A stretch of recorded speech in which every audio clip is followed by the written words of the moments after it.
Pang negosyo ba ang hanap mo, pero hindi mo alam kung ano? Ito ang subukan mo. Siguradong madaling araw pa lang, ubus na ang paninda mo sa sobrang haba ng pila.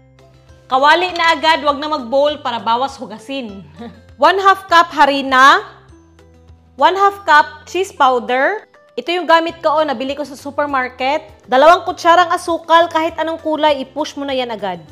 1 cup ng tubig. Nakapatay pa yung apoy ha. Haluin muna natin to ng mabuti.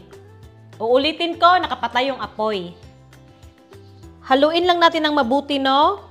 Pag ganito na wala ng buo-buo, dito na natin sisindihan ng apoy sa mahina lang. Tapos, ukayin natin paminsan-minsan. Dapat mahina lang talaga yung apoy ha, para hindi masunog. Yan, nag-start ng mamuo. Pag ganito na yung consistency, maglagay ng grated cheese. Yung cheese, optional lang ha. Pwede na, wag na lagyan. Tira-tira lang naman to dito sa ref eh. Haluin ng maigi para mahalo. Lain pod maghiwa-hiwalay, diba? Pag ganito na halong-halo na, okay na to. Tiluan, be. Kalami. Tara na agad, mag-assemble na tayo. Lumpia wrapper na large, pwede yung bilog ha. Hatiin natin to ng 4 na beses. O, ganyan. Mag-spread tayo ng cheese. Ganito kadami, sakto na, hindi ko nilagyan sa dulo. Tapos i-roll natin ng manipis. Tapos tupiin natin dito sa dulo. Yan guys. Roll, roll, roll. Harina, hinalo ko sa tubig. Ito yung gagamitin natin pang dikit para dikit na dikit talaga. Yan guys, gawin ko lang sa lahat. Guys, kita nyo naman kung gaano karami yung nagawa ko. Yan kayo na lang magbilang. Dito lang muna kasi magpapainit na tayo ng tubig, charot. Asa naman to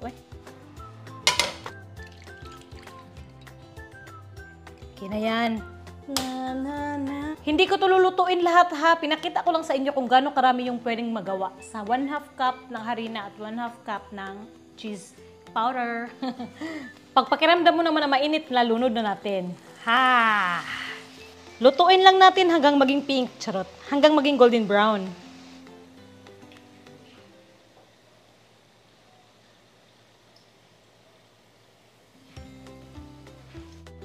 Hanguin na agad natin tong maruya. Grabe na maruya. Yan Wow. Tapos, yung hindi ko pa naluto, sobrang dami pa. Para sa sauce, mayonnaise at ketchup lang. Paghaluin.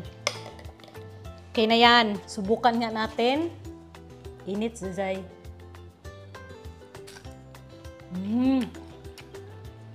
Wow, ang sarap. Yan sa loob, Pag ito ang inegosyo mo, siguradong mas mapabilis ang pagyaman mo.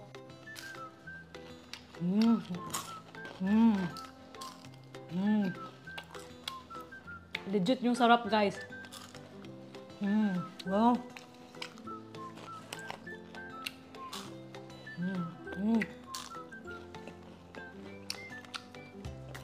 Subukan nyo na to guys, ang bilis gawin at hindi na kailangan gagastos ng malaki. Meron ka ng merienda, meron ka pang pangnegosyo.